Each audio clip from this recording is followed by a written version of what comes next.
ꯅꯪꯒꯤ ꯅꯐꯝꯗ ꯅꯪꯕꯨ ꯅꯨꯡꯁꯤꯔꯨꯕꯒꯤꯅꯤ ꯅꯪꯕꯨ ꯄꯥꯝꯖꯔꯨꯕꯒꯤꯅꯤ Asuk thuna yathokhiba nungsi haina nangi nafamda nangsu mukta khalodana nangbu nungsirubagini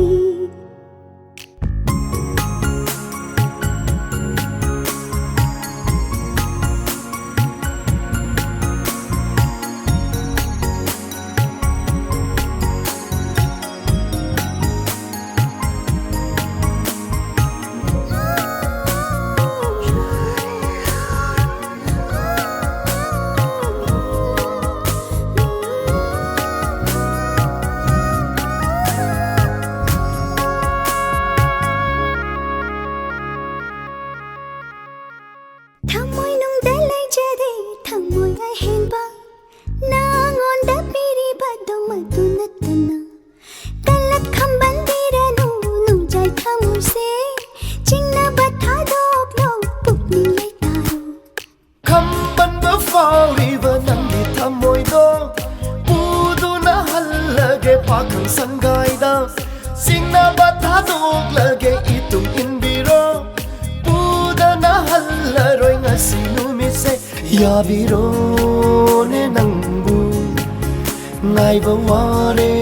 ne aidi yajare ho nungshiba ubiro nungshina nakta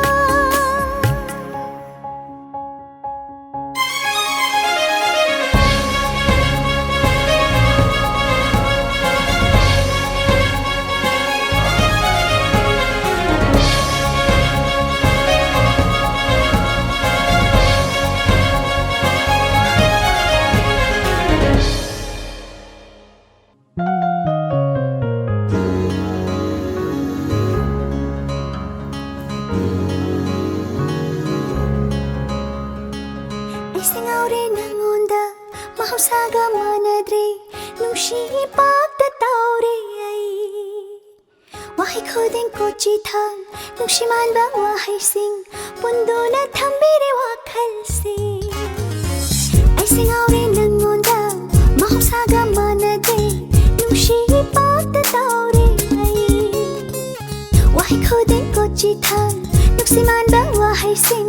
pundo na thambire wakhal Nangi manglana tauzaba ngauzaba thamoy se punsinbiro takanda nungsi marina tahalle nangse ai tagi nungsi bi pamubi oi halloi kana matasu umza kudinga thajare